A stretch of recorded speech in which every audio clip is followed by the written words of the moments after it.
The first time I see the vault door in person, it does not feel real.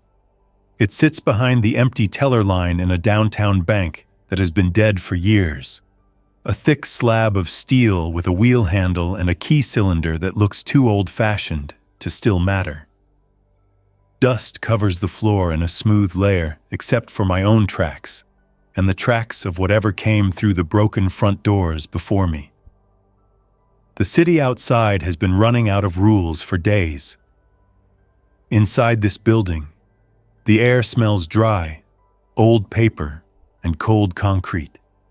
I keep my voice down without thinking about it, not because I hear anything, but because the silence feels owned by someone else. I do not come here by accident. I come here because I ran out of places that pretend to be safe. Apartments have too many entrances. Warehouses have too much glass. Storage units are a trap if someone decides the roll-up door belongs to him. I slept in my car the first 2 nights, parked under a highway ramp with the seat reclined and a coat over my face. On the 3rd night, I heard metal scraping on the trunk, and I rolled out the driver's door with my screwdriver in my hand and caught a man leaning on my bumper, staring at my license plate with his phone light. He backed off when I stepped forward. He did not apologize. He did not need to. He looked tired and empty. I drove away without looking in the mirror. My name is Owen Mercer. I used to do building maintenance for a property management company.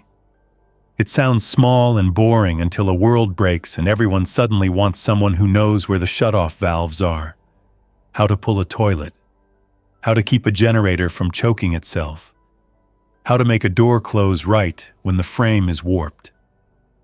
I am not a hero and I am not special. I am only stubborn, and I pay attention.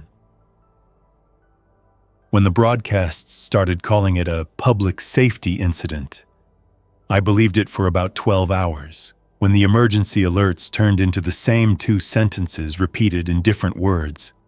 I stopped believing it.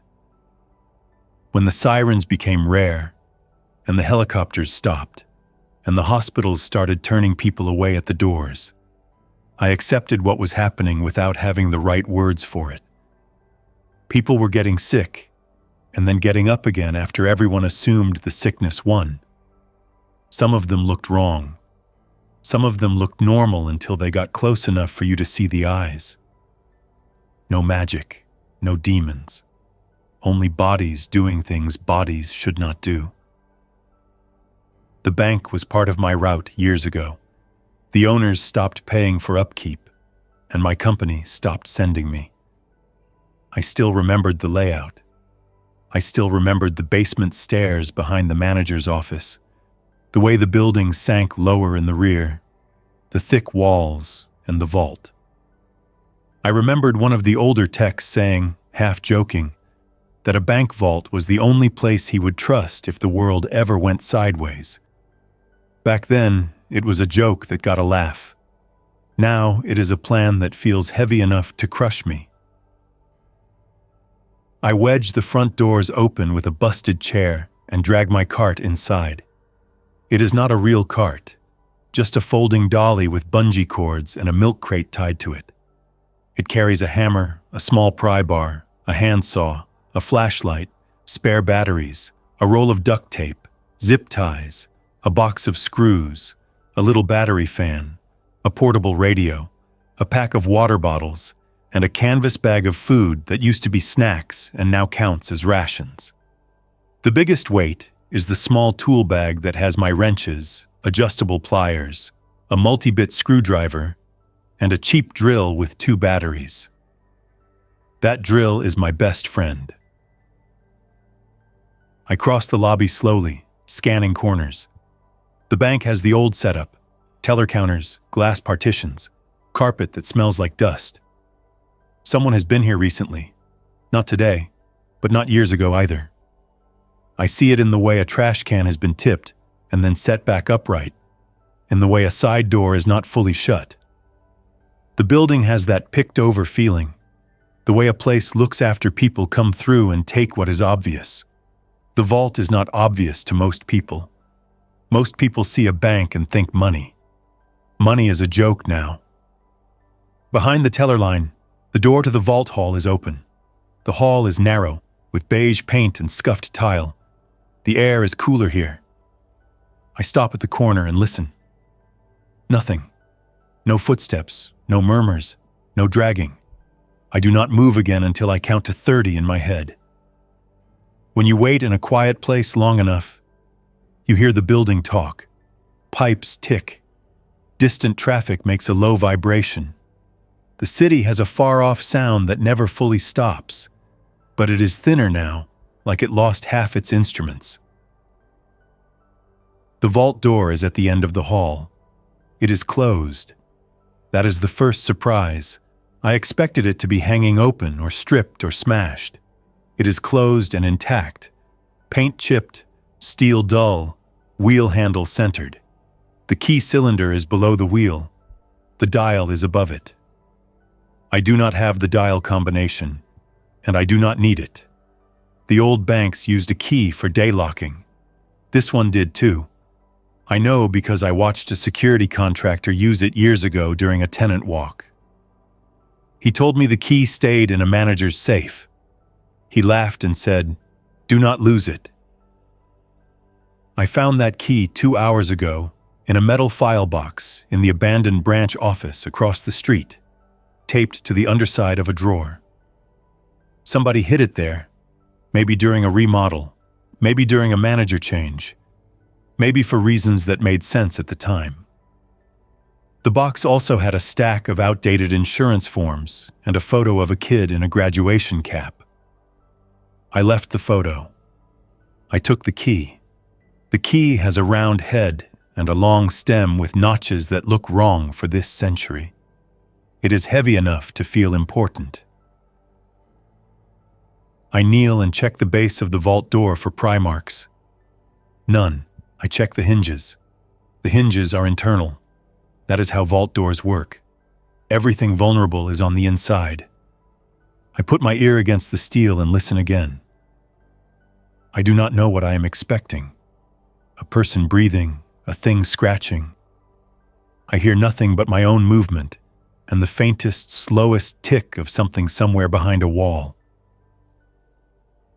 I insert the key. It turns with resistance, then with a smooth mechanical confidence that makes my skin crawl. The lock clicks. I grip the wheel and apply pressure. The wheel moves a fraction, then catches, then moves again. The door does not swing open. It is a plug door, thick and fitted into the frame. The wheel retracts bolts around the edge. I keep turning. Each turn comes with a clunk I can feel through my palms. After a few turns, the wheel spins easier. I test the door with a pull. It shifts a 1/4 inch. Air exhales from the seam, stale and flat. I pull harder, and the door swings, slow at first, then with a weight that forces me to step back. The hinges hold it, but the momentum makes it feel alive. The door opens to a dark rectangle and a smell that is not rot, not mold, not sewage. It is old metal and paper, and something faintly chemical. The vault interior is unlit. I aim my flashlight and sweep the beam across safe deposit boxes that cover the walls, a neat grid of small doors with keyholes. The floor is bare concrete. There are no bodies. There is no blood. There is no sign that anyone made a last stand here. It is just a room that has been waiting. I step inside and stand still. The sound changes. In the hallway, sound has edges. In the vault, sound becomes blunt. My breathing is loud. My boots scuff too sharply. I keep the flashlight beam moving, checking corners even though the corners do not hide much. The vault is not huge. It is maybe 12 feet by 18 feet, with a lower ceiling than the hallway. There is a small vent near the top of one wall, a rectangle of metal with slats. That vent is the second surprise. The vault was not designed to be airtight. It was designed to be secure and fire-resistant, not a sealed capsule. That vent is my chance and my problem at the same time. I back out and drag my dolly closer. I do not bring the dolly into the vault yet. First, I do a sweep of the rest of the bank. It is boring and scary at the same time, because it is a routine that keeps you alive. I check the offices, the restroom, the supply closet. I check the basement stairs behind the manager's office. The stairs go down into a dim concrete space that smells damp. The building has a basement mechanical room, old water heater, electrical panels, and a sump pit in the far corner. The sump pit has water in it, dark and still. The pump is there, but I do not hear it running. That does not mean it is dead. It means the power is likely out, or the float is stuck, or the pit is not full enough to trigger it. Flooding is quiet until it is not. I return to the vault hall and shut the hallway door that leads back to the teller area. I do not lock it. I just close it to create one more barrier, one more sound buffer. I drag the dolly to the vault entrance and start moving my supplies inside. First trip, food, water, tools, flashlight batteries, the radio. Second trip, a sleeping bag and a small foam pad I stole from a camping store display. Third trip, 2 5-gallon water jugs I filled at a spigot behind a grocery store yesterday. I hate carrying water. It changes your whole posture. It makes you feel fragile. I keep the vault door open while I work. I do not want to be trapped if something goes wrong. I wedge a small block of wood under the door edge to keep it from swinging shut. The bank is quiet, but quiet does not mean empty. I hear a thump somewhere in the building once, faint and distant. It might be settling. It might be something brushing a door. I freeze, listen, then keep moving. Stopping for every sound is how you waste daylight and get caught outside when the city gets ugly. When everything I can carry is inside the vault, I sit on the floor and take inventory with my finger on the concrete, tracing a list in dust because I do not want to waste paper. 16 bottles of water, 2 5-gallon jugs, 1 small bag of rice, 4 cans of beans, 3 cans of soup, 2 jars of peanut butter, a sleeve of crackers, a bag of trail mix, a box of protein bars that I hate but eat anyway, a small first aid kit, a bottle of pain relievers, a bottle of electrolyte packets, tools, batteries, tape, rope, 1 small propane camp stove and 2 canisters, a plastic bucket with a lid, a roll of trash bags, a box of disinfecting wipes, a bottle of bleach, the basics of staying alive in one room without turning it into a nightmare. I stand and look at the safe deposit boxes again. The tiny doors stare back in neat rows. I do not care about jewelry. I do not care about cash. I care about anything sealed that might include useful things. Documents, maps, maybe old coins that could trade later, maybe nothing. I test one of the small doors with my pry bar. It does not budge. The boxes are behind a panel. If I want to get into them, I will have to do it with time and noise. Time I might have. Noise is the enemy. I do the first real work job inside the vault. I deal with air. I walk to the vent, stand on the milk crate, and put my flashlight against the slats. Dust clings to the metal. The vent cover is held by screws. I remove it carefully and set it down. Behind it is a duct opening about 6 inches by 10 inches, with an old metal damper that can be adjusted with a lever. I move the lever. The damper resists, then shifts. A faint draft brushes my fingers. That draft is tiny, but it exists. I follow the duct as best I can from inside the vault. I cannot see far. The duct goes up and away into the wall. I have no idea where it exits. It could connect to the building's old heating and cooling. It could go to a rooftop vent. It could be blocked by debris. The only way to know is to test it. I take my small battery fan, tape a piece of lightweight plastic from a trash bag to the fan frame, and hold it near the duct. The plastic flutters a little. Not much. Enough to tell me the duct is not completely dead. I do not trust a little. A little is what kills you in a sealed room over time. Oxygen does not vanish instantly, but carbon dioxide rises faster than people think in a small space. I do not have a fancy sensor. What I have is a cheap battery-operated smoke alarm and a carbon monoxide alarm I stole from a hardware aisle on day 2. Carbon monoxide is not carbon dioxide, but the alarm has a digital readout that at least tells me the unit has power and is awake. It makes me feel less blind. I decide on a 2-part plan. Part 1. Keep the vault door open during daylight while I set up. Part 2. Once I commit to shutting it, I need active airflow through that duct, or I need a second path. I cannot drill through a vault wall easily. The concrete is thick and reinforced.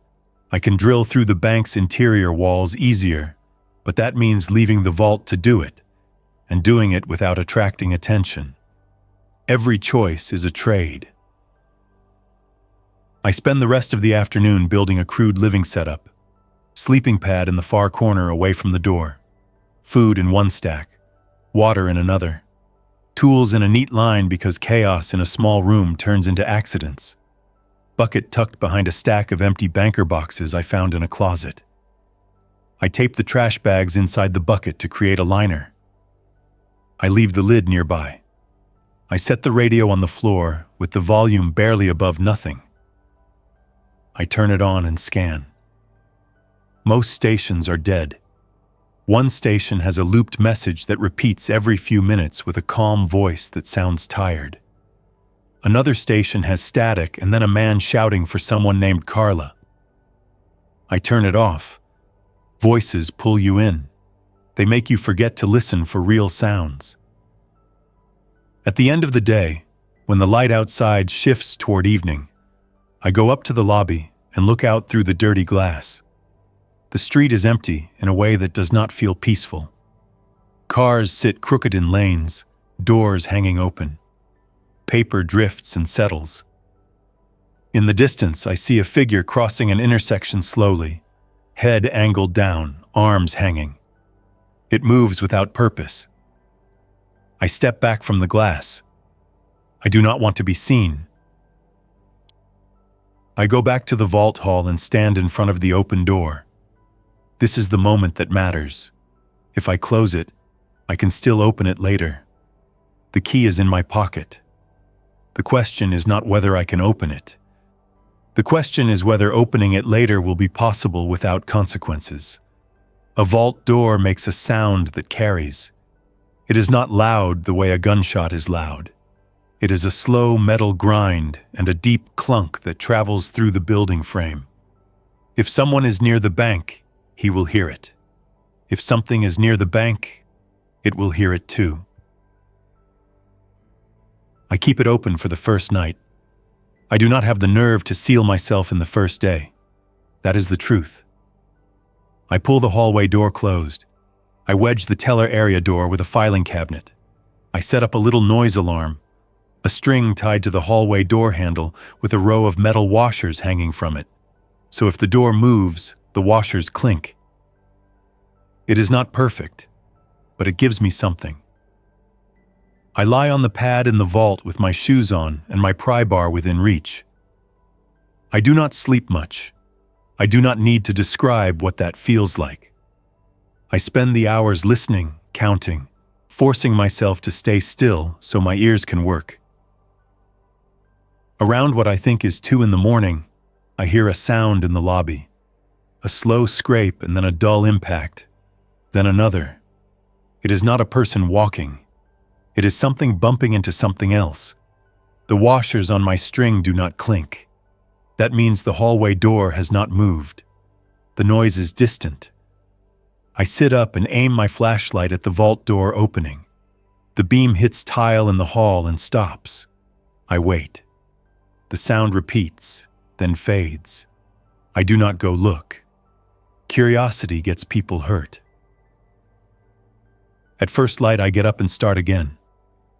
Day 1 is setup. Day 2 is making it sustainable. I do not want a hideout. I want a shelter that can hold me for weeks without forcing me to step outside every day.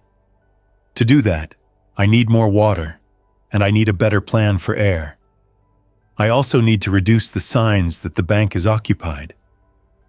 I go to the lobby, remove the chair wedges from the front doors, and pull the doors closed.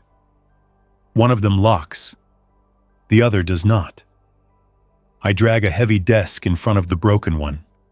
From the street, it looks closed and dead again. That is what I want. I spend the morning in the basement mechanical room. The electrical panel is old, but it still has breakers. I flip a few and listen. Nothing hums, no lights flicker. Power is out in this part of downtown. I follow conduit, check the main disconnect. It is off. Not tripped, off. Someone shut it down on purpose, or the utility did it.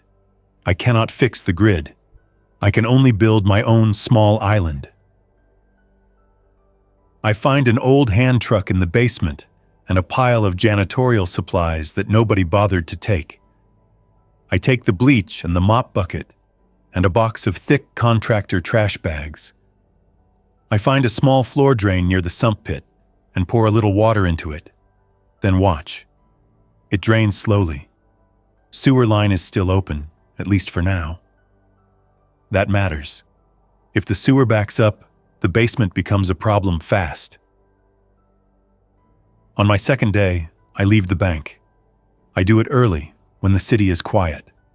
I exit through a side door that leads to an alley, not the front. I carry my backpack and 2 empty jugs. I keep my head down and my movements boring.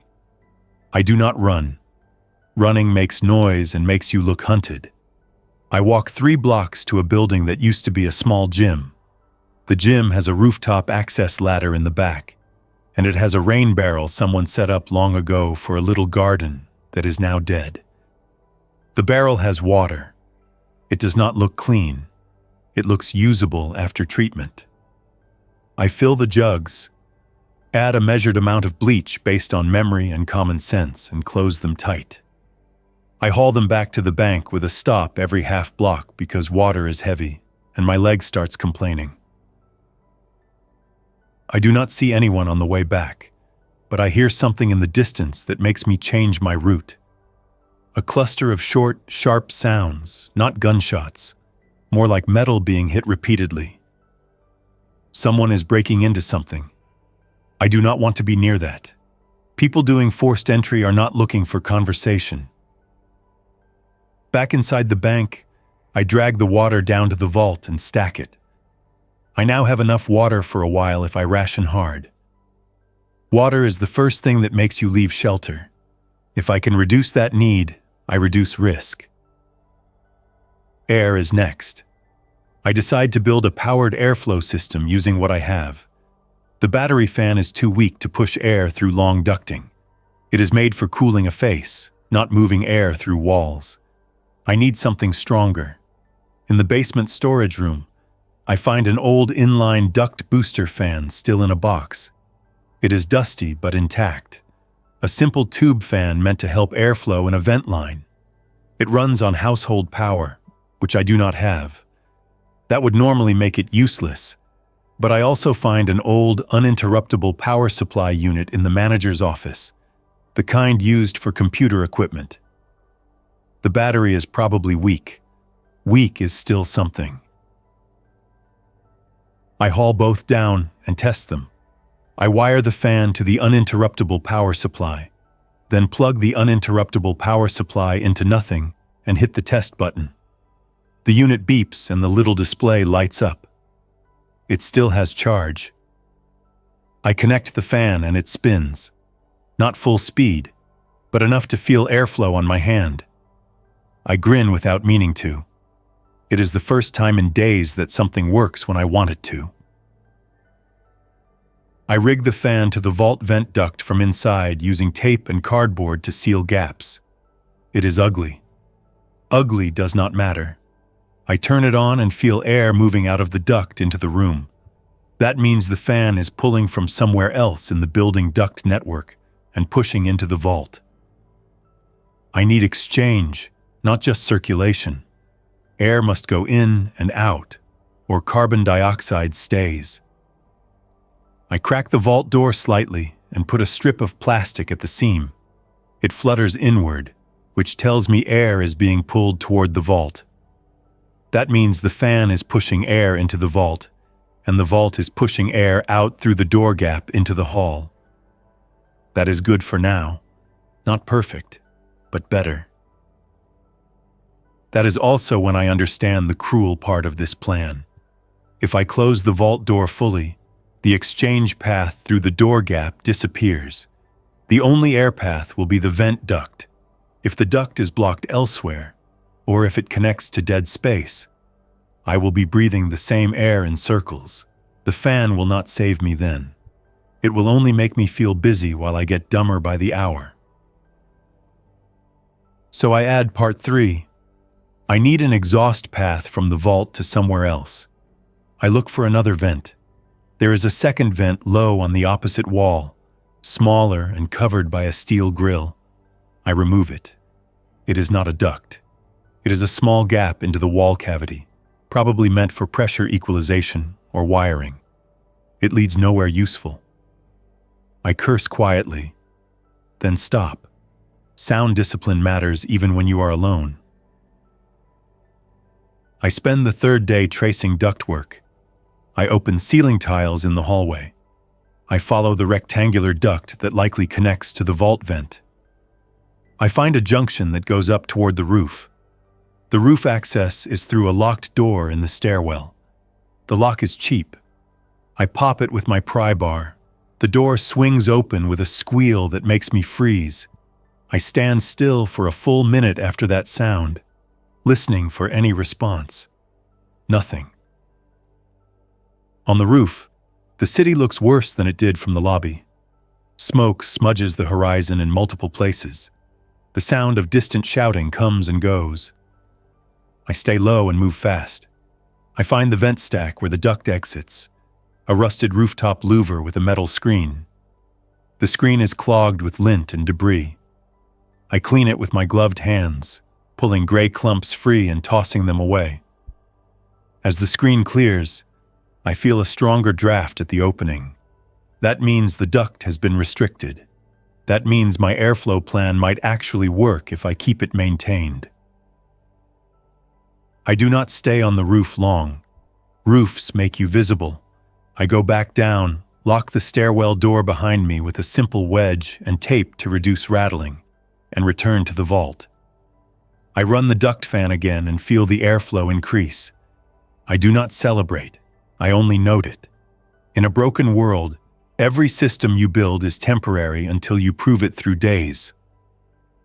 On day 4, I make the decision I came here to make. I bring everything I can into the vault. I take one last trip outside for more water and a small box of canned goods from a corner store that has been mostly emptied. I do not push my luck. I do not try to carry everything. I carry what I can handle without stumbling. On the way back, I see a woman sitting on the curb 3 blocks away. She has her back against a parking meter and her hands in her lap. She looks up when I pass. Her face is gray with exhaustion. She opens her mouth, then closes it. I do not stop. I do not speed up either. I keep walking. I hate myself for it. I keep walking anyway.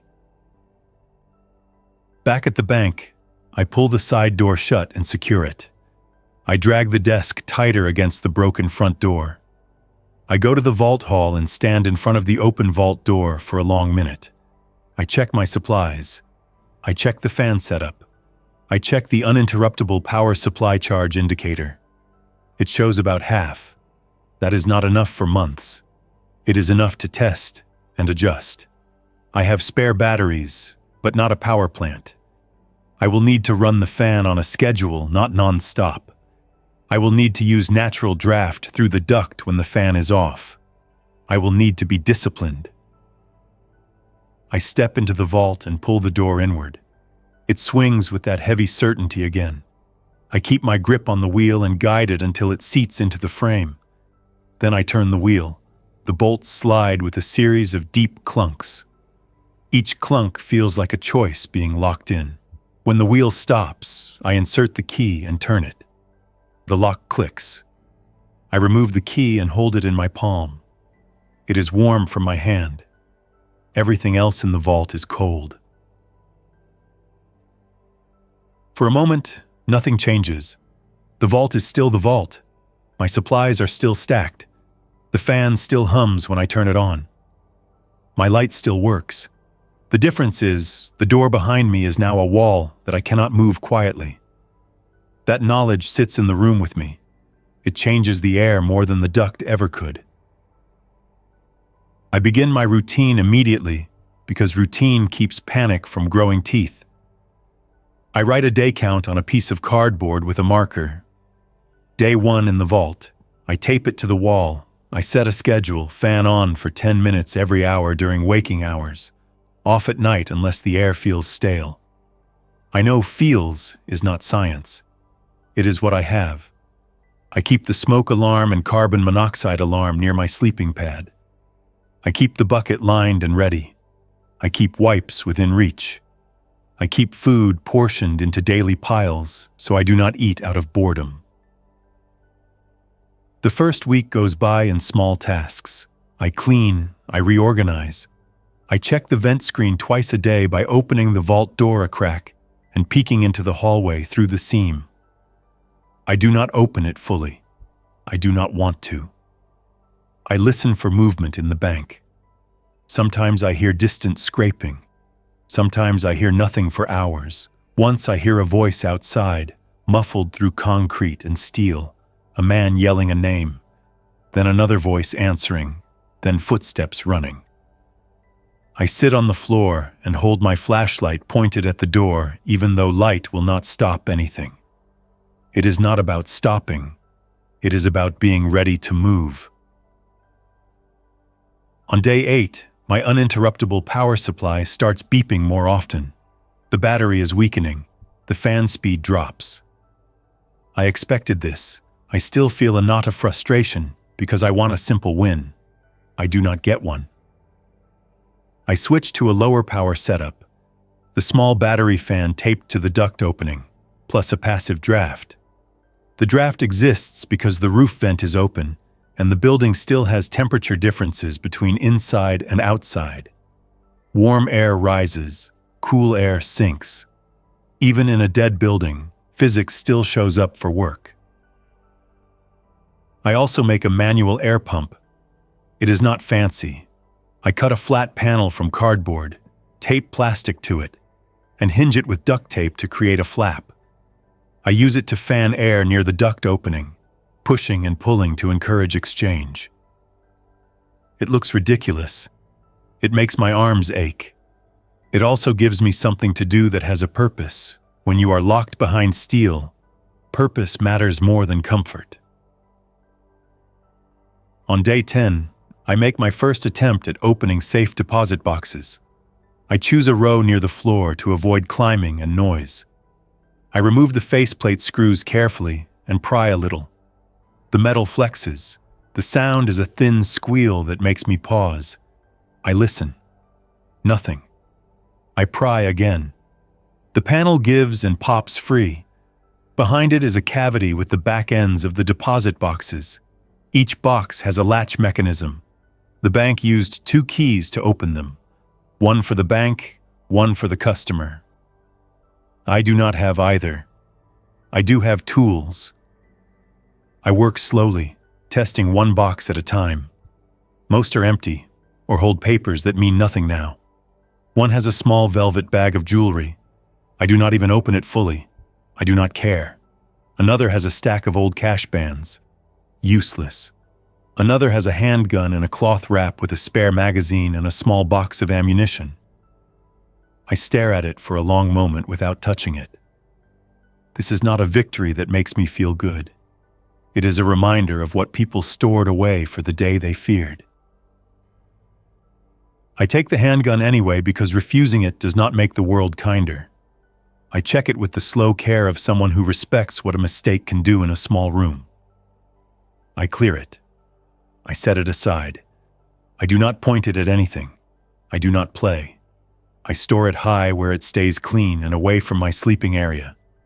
I hope I never use it. Hope is cheap. Planning is not. On day 14, the first big problem hits, and it hits without drama. It starts with water on the floor near the vault door. Not inside the vault, but seeping under the threshold, a thin line that creeps inward. I crouch and touch it. Cold. It smells like basement water, not sewage. That tells me the bank basement is taking on water again. The sump pit is filling. Without power, the pump is dead. The water will rise until it finds a path. Concrete does not care about my plan. I have to decide whether to open the vault door fully and go to the basement to address it. The whole point of the vault is not going out. The water does not care about the point. If the basement floods high enough, humidity will rise. Mold will bloom. The ducting could get damp and clogged. The bank could become a wet ruin. Worse, water can weaken foundations over time. I am not waiting for that. I put on my backpack, load it with tools, a flashlight, spare batteries, and a bottle of water. I take the pry bar. I take the handgun and secure it in my waistband. Not because I feel brave, but because I do not want to die because I refused a tool out of pride. I stand at the vault door, insert the key, and unlock it. The click sounds louder than it should. I turn the wheel slowly. The bolts retract with their deep clunks. The door releases. I pull it open a foot and stop. I listen. Silence. I open it fully and step into the hall. The bank feels different after 2 weeks inside steel. The air in the hall smells dusty and larger. The quiet feels bigger. My ears catch everything. I keep my movements controlled and move toward the basement stairs. I do not go through the lobby. I do not want to risk a street view. In the basement, the water is already ankle-deep in the far corner. The sump pit is full to the brim. The pump sits underwater and does nothing. I wade in, careful of debris, and pull the pump up enough to check the outlet cord. The cord is unplugged. Someone unplugged it. I stare at the cord for a second, then look around the basement. The plug end is wet and dirty, but not cut. That is good news. I can't power it without power, but it means the pump itself might still work if I give it juice. I do not have enough battery capacity to run a sump pump for long. I do have hands and a mop bucket. I start bailing. It is slow, messy work. I scoop water into the bucket, carry it to the floor drain, pour it, repeat. I do it until my shoulders burn and my shirt sticks to my back. I do not stop to complain. Complaining wastes breath. After an hour, the water level drops enough to expose the sump pit edge again. I can see the float switch. It is jammed with debris. I clear it. The pump still does nothing because it has no power, but at least it is ready. I look for an alternative. The bank has an old backup generator pad outside, but the generator is gone. Someone took it long ago. There is no quick fix, so I adjust the plan. I will need to monitor the basement water and bail when it rises. That means opening the vault regularly, which defeats the whole idea of turning the key for good. I feel the trap tighten. Security is not only about steel, it is about everything outside steel that can ruin you anyway. I return to the vault and close it again. This time I lock it faster. The clunks feel harsher. I do not enjoy them anymore. Over the next month, my world becomes a cycle of maintenance. Air, water, waste, food, sleep, listening. I stop thinking in terms of weekdays. I think in terms of tasks. The vent screen gets checked every few days. The duct gets dusted. The bucket gets sealed and moved to a corner. I use bleach carefully because fumes in a vault are a problem too. I learn to let wipes do more work than chemicals. I learn to eat slowly so I do not burn through food on a bad day. I learn that boredom is dangerous because it makes you do stupid experiments with your own safety.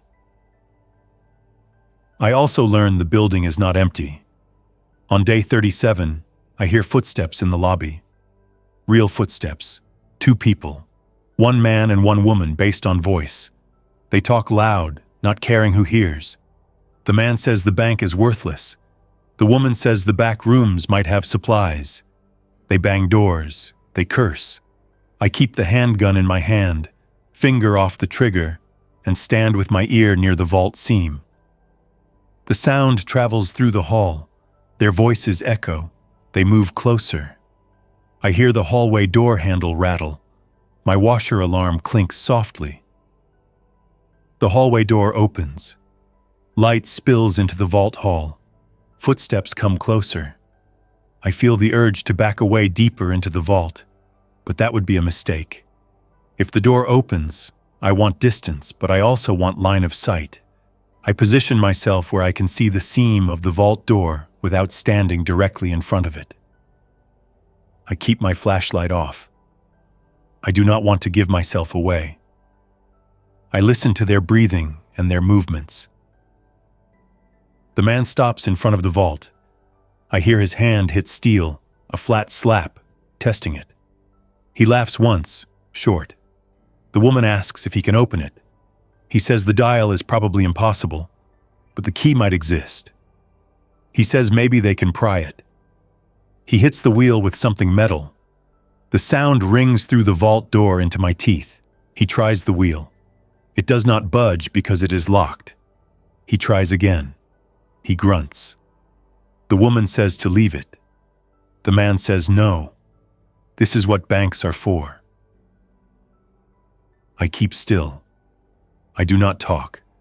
Talking turns me into a negotiation. Negotiation turns into someone testing boundaries.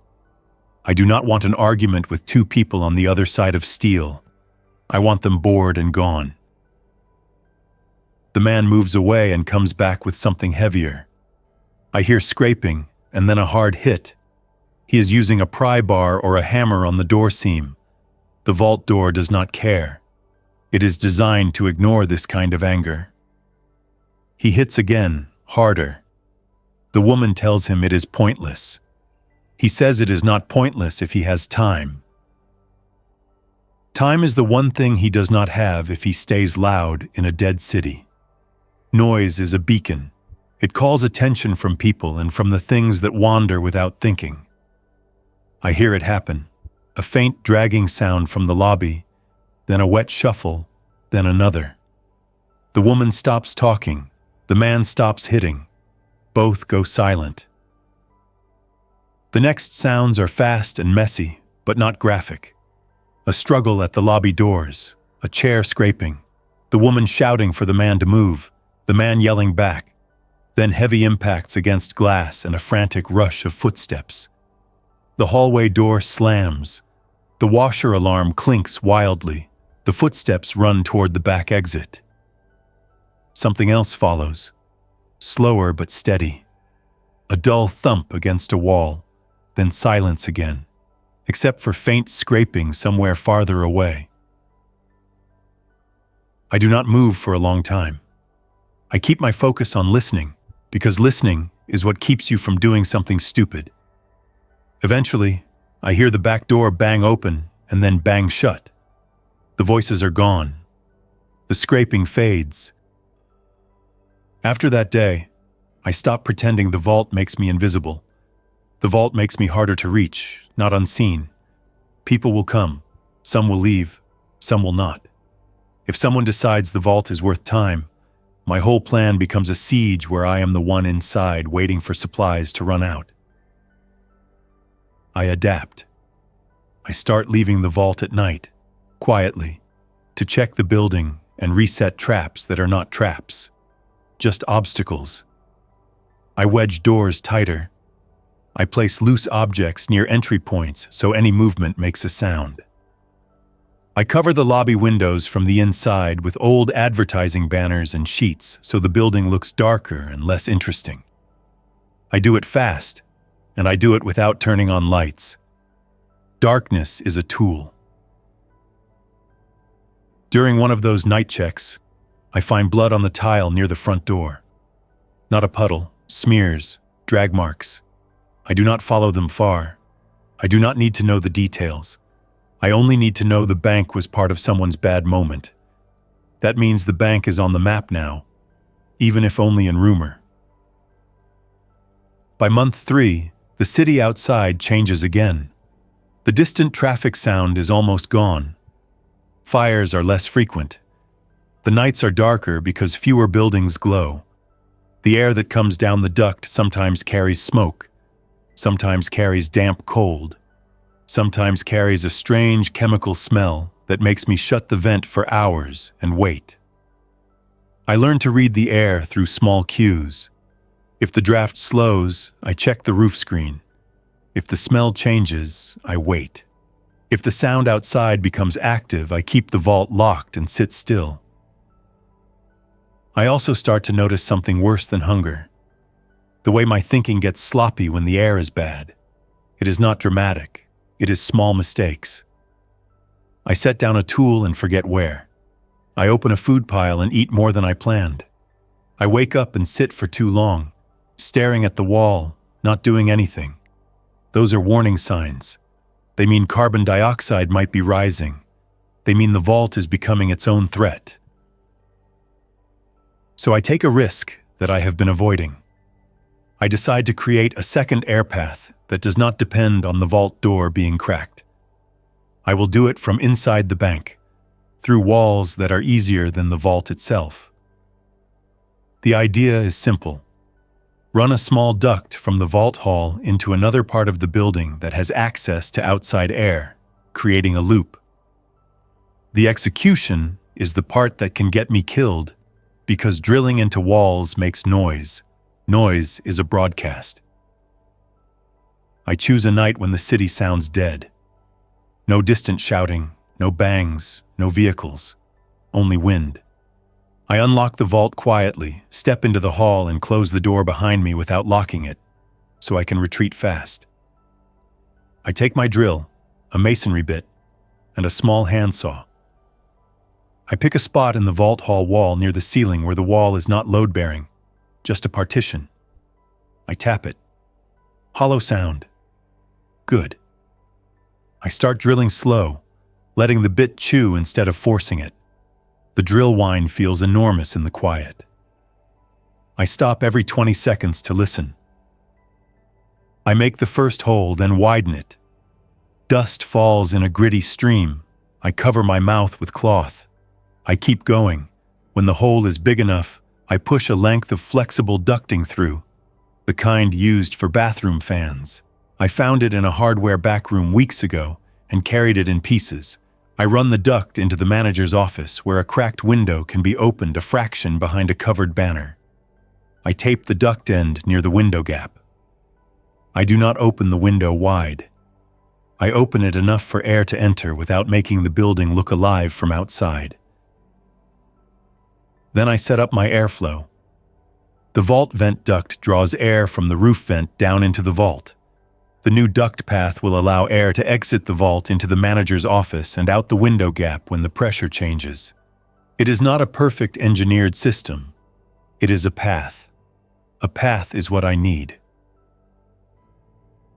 I test it by holding a thin strip of plastic near the new duct opening inside the vault hall, then near the vault seam.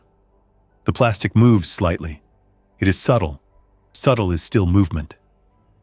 I return to the vault, lock it, and sit with my ear near the vent, listening to airflow.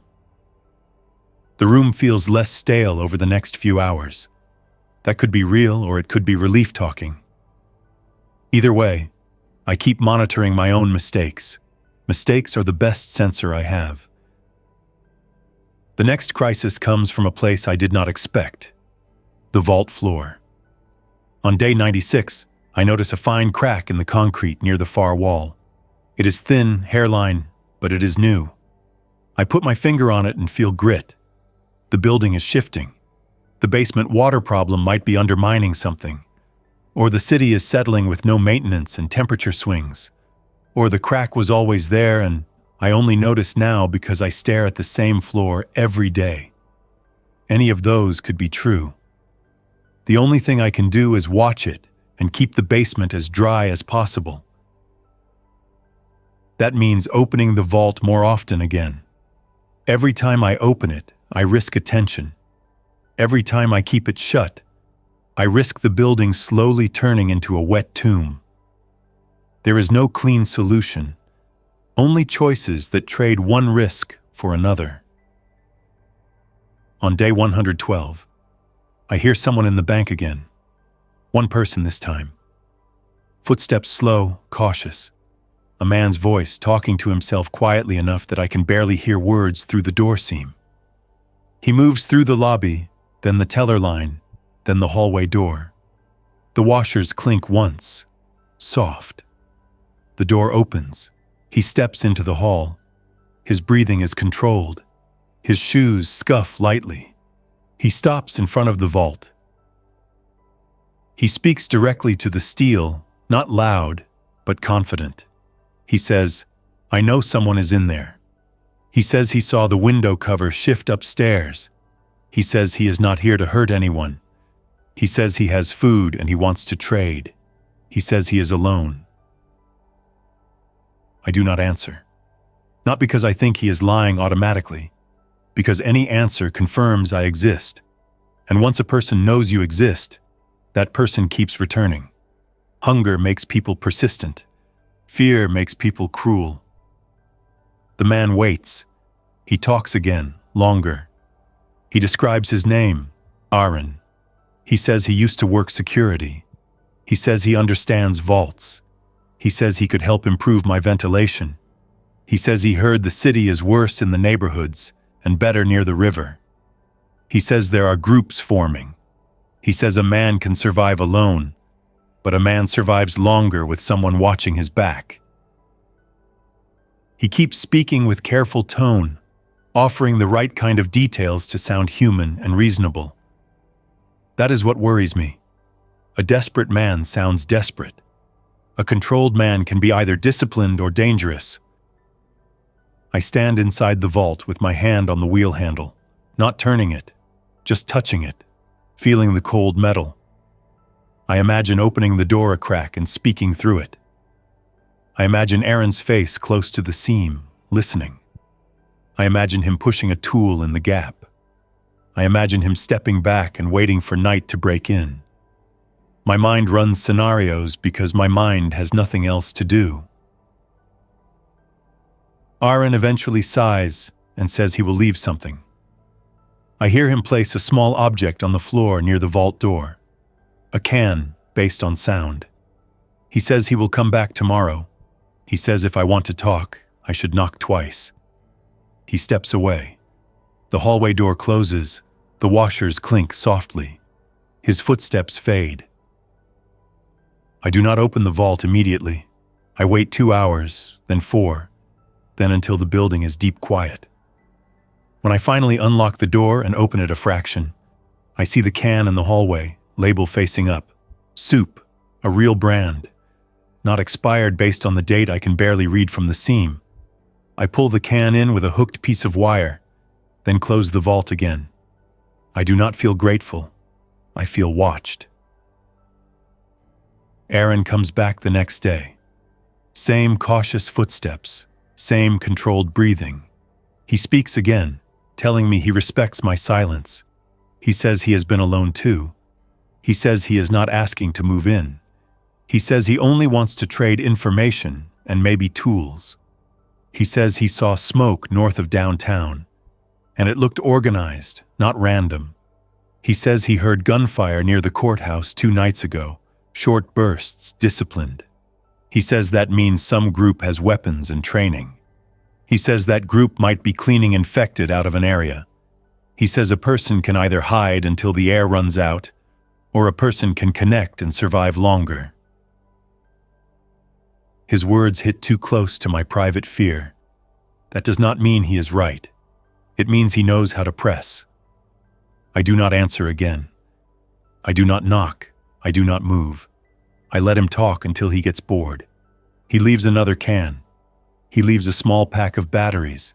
That makes me angry because batteries are worth more than kindness now.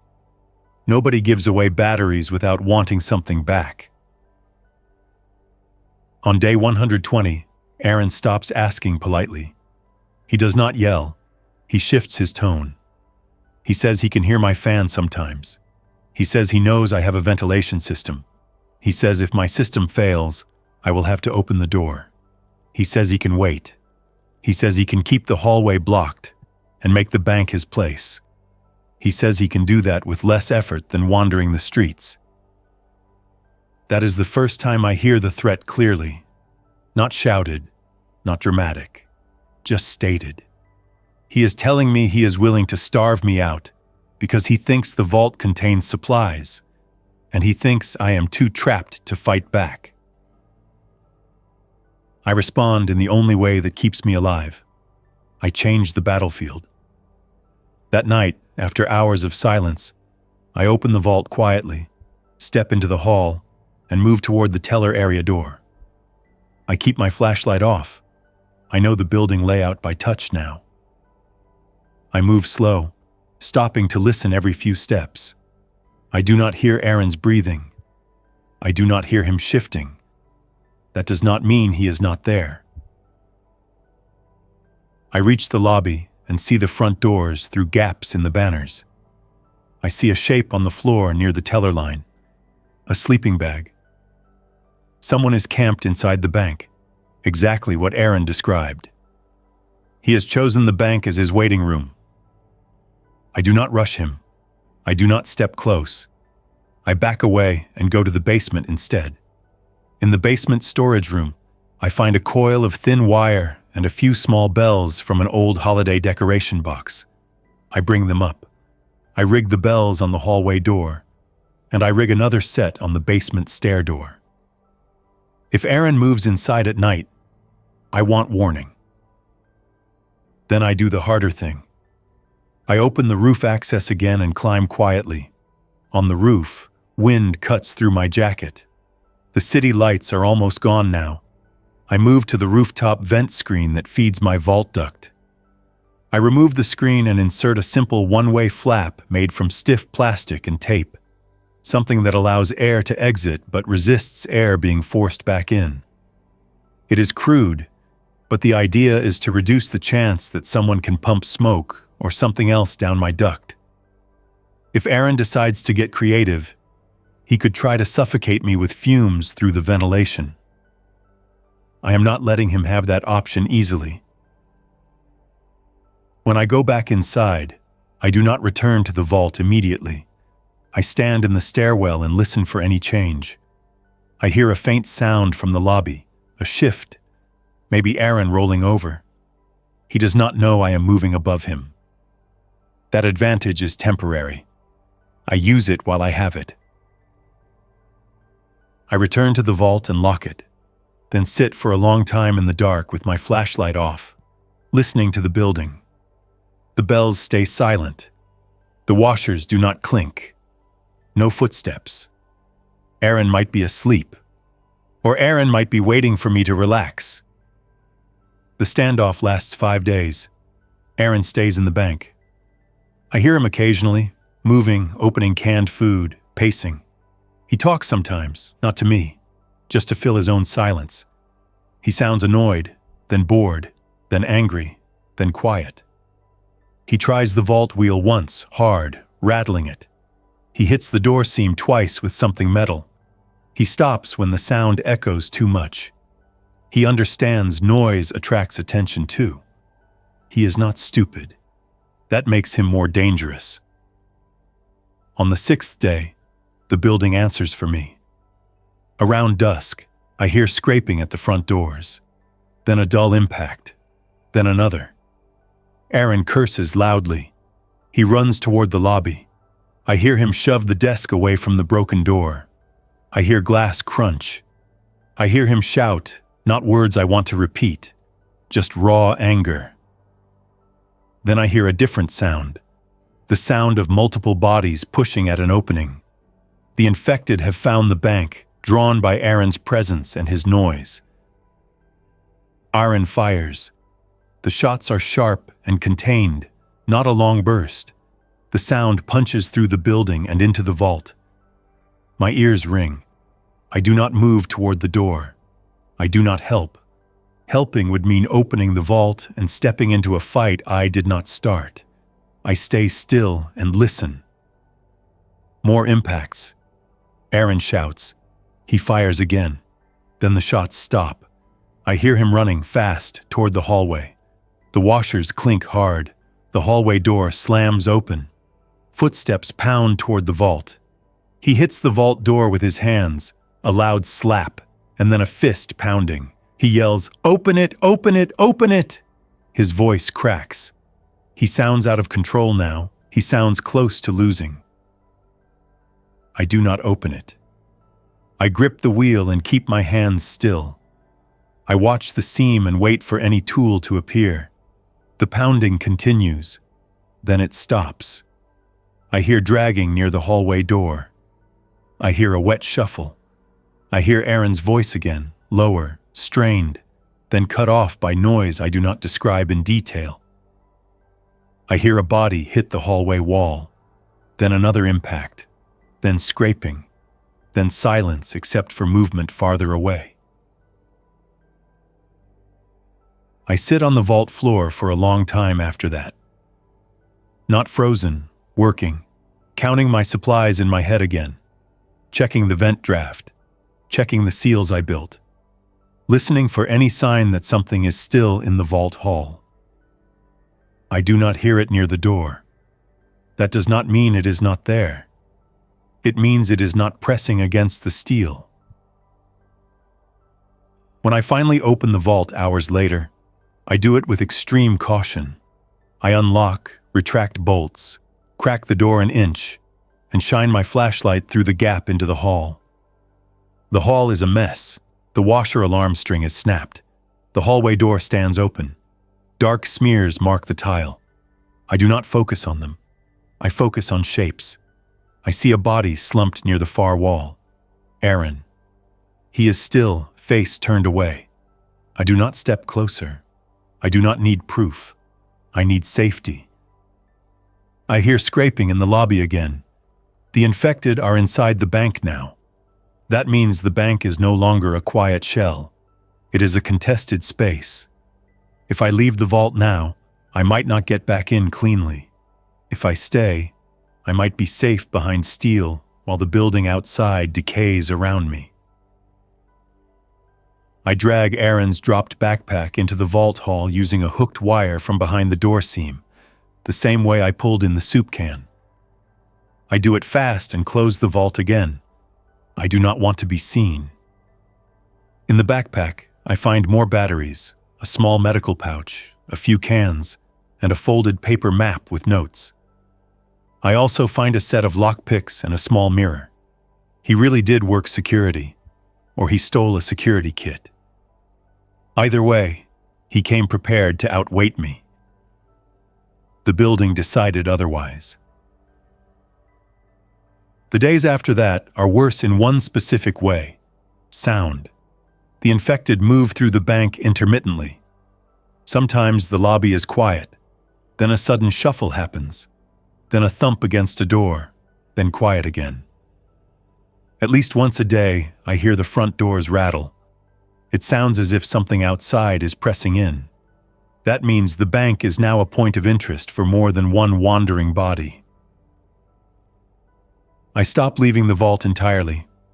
I stop checking the roof vent in person. I rely on the airflow cues and hope the screen stays clear. I ration harder. I run the fan less and use manual fanning more. I keep the bucket sealed as tight as possible and double bag waste. The vault becomes a true lockdown. The key stays in my pocket even when I sleep, because losing it inside a sleeping bag fold would be a stupid way to die. By month 5, the air problem returns in a way I cannot ignore. The draft from the roof vent weakens. The vault feels stale faster. My mind slips into those small mistakes again. I set down my flashlight and spend 10 minutes looking for it, then find it under my sleeping pad. I open a water bottle and forget to cap it, spilling half. Those mistakes cost me. I cannot afford them. I suspect the roof vent is clogged again, or the duct has collapsed somewhere, or something has nested in it. I cannot confirm without going out. Going out means leaving the vault, moving through a bank that has become a noisy risk, and climbing to a roof with no guarantee the stairs are clear. It is possible. It is not safe. I sit with the decision for a full day, working through what will happen if I do nothing. If air exchange drops too low, I will slowly lose sharpness. I will make bigger mistakes. Big mistakes in a vault include passing out without realizing why, dropping a candle, spilling bleach, forgetting to seal waste, or deciding to open the door in a panic at the wrong time. I do not want any of those outcomes. So I do what I swore I would not do when I turned the key for good. I prepare to leave the vault for maintenance, because the vault does not keep me alive by itself. Systems keep me alive. Systems need hands. I gear up with everything I have that can matter: flashlight, spare batteries, pry bar, drill, a small wrench, a screwdriver, a bottle of water, the handgun with one spare magazine, and a cloth mask. I open the vault door slowly and step into the hall. The air in the hall is stale too, but bigger. I listen. The lobby is quiet at this moment. Quiet does not mean safe, but it means the building is not actively occupied by moving bodies right now. I move to the teller area door and peek through the crack. The lobby is dim behind banners. I see no movement. I move again, staying near walls, avoiding making noise. The front doors are still blocked by the desk, but the desk has shifted from earlier impacts. There is broken glass on the floor. I do not step on it. Glass is loud. The stairwell is clear.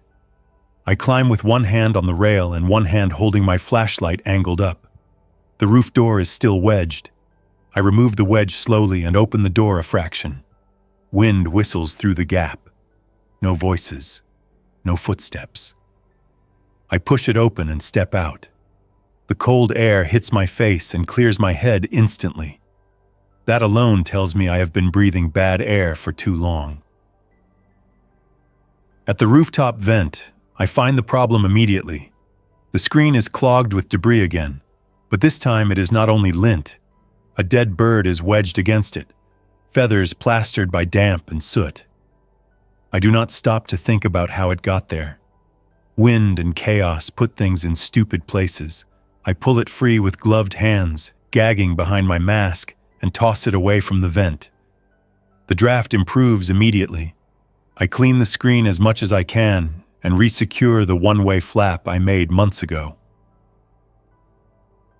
On the way back down, I hear something from the lobby. A faint thump, then a shuffle. I freeze on the stairs and cut my flashlight. I stand still until my muscles start to complain. Then I listen harder. The sound repeats. Closer.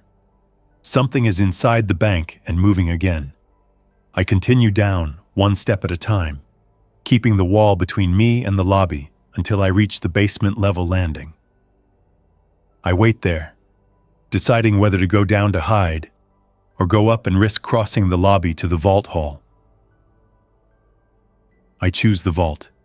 Hiding in the basement helps nothing long term. I move upward again, slow, listening between steps. The thump becomes clearer, then fades. The infected move in patterns that do not make sense. It bumps a wall, drifts, bumps again, drifts away.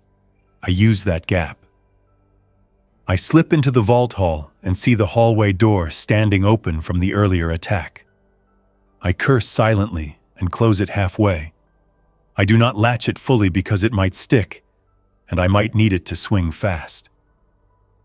I reach the vault door and shut it behind me, locking it with shaking hands that I force steady by slowing down. Bolt clunks. Key turn, click, done.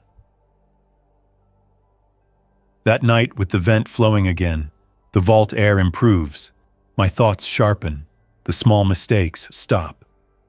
I still hate the truth it taught me. I did not build a perfect fortress. I built a life support box that depends on me leaving it. Absolute lockdown is an idea that sounds clean until the real world presses in through water, air, and time. Month 6 becomes a new balance. I accept that I will open the vault occasionally for maintenance, and I will treat those moments as high-risk operations, not casual errands. I stop thinking of the key as a symbol. It is a tool. Turning it for good was a promise made in fear. Fear makes promises that reality does not honor. I never become comfortable. Comfort would be a mistake. I become competent at living small. I get better at conserving water. I build a simple condensation catch with plastic sheets and a container to reclaim a tiny amount of moisture. It is not much, but it makes me feel less wasteful. I find more canned food in Aaron's pack, and in a few safe deposit boxes that turned out to hold survival stashes, not valuables. Some person had the same idea I did, just earlier. That person never came back for it. I learned to measure time by the sound of rain on the building, by the way the air coming down the duct changes temperature, by the distant shift of the city's background noise. There are days when I hear organized vehicle movement far away, engines steady, not panicked. There are nights when I hear nothing at all, so quiet it makes the building creak stand out. That quiet makes me listen harder, not relax. One morning near the end of month 7, I hear a new sound outside. Not shuffling, not scraping. Human voices, multiple, controlled, passing by the bank. One man speaks low, another answers. Their footsteps are steady. They do not bang on doors. They do not shout. They move past without stopping. That is the first time in a long time I feel something close to hope. Not because I trust strangers, but because it suggests some people are still thinking instead of only reacting. I sit with my back against the vault wall and consider leaving for real. Not to wander, to find a better situation, to connect, to stop living inside steel. The idea tempts me, and that temptation makes me suspicious. Quick decisions get people killed. I tell myself I will wait a week, listen more, gather more signs. Over that week, I hear more movement outside. Sometimes voices, sometimes distant tools. Once I hear a chainsaw far away, running steady, then cutting off. That is not random panic. That is work. Work means planning. Planning means a group. A group means risk and opportunity. On the 7th day of waiting, I open the vault door a crack during daylight and peek into the hallway. Sunlight filters in from the lobby through gaps in banners, thin and dusty. The hall is empty. The bank is quiet. I step out carefully and move toward the lobby, just far enough to look through a small gap in the front door cover. On the street, 2 men in layered jackets walk past with backpacks and long-handled tools. One man carries a rolled bundle of fencing wire. The other carries a crowbar and a small bucket. Their heads turn slowly, scanning, but their posture stays controlled. They do not look sick. They do not stumble. They do not drift. They look hungry and tired and focused. The man with the crowbar glances at the bank doors, then keeps going. He does not stop. That tells me something important. Either he does not think the bank is worth it, or he thinks it is dangerous, or he has rules about not forcing unknown buildings. Any of those possibilities is better than a random scavenger trying his luck. I close the vault again and sit in the quiet, thinking through the options with the strict honesty I avoided earlier. Staying inside the vault long-term is possible if I keep the ventilation path clear, keep the basement from flooding too badly, and keep my supplies stable. It is also a slow, shrinking life. My world will become smaller until it is only my own head and the sound of airflow. Leaving means risk, but it also means information, trade, and the chance to join a system that does not depend on one man bailing water with a bucket. I decide not to rush out that day. Instead, I decide to turn the key for good in a different way. Not as a vow to never open the door again, but as a commitment to stop letting fear make my decisions. The vault is my fallback, my anchor, my place to retreat when the city turns ugly again. It will not be my entire life if there is another choice. That night, I prepare for a controlled re-entry into the outside world. I pack a small go bag with food for 2 days, water, the first aid kit, batteries and tools. I plan a route from the bank to a nearby intersection where I can observe without exposing myself too much. I plan to return before dark. I plan to avoid contact unless it is unavoidable. This is not bravery. This is a scheduled task. The same way fixing a clogged vent is a task. At first light, I unlock the vault and step into the hall. The bank is quiet. I move through it with the care of someone who knows every sound can become a problem.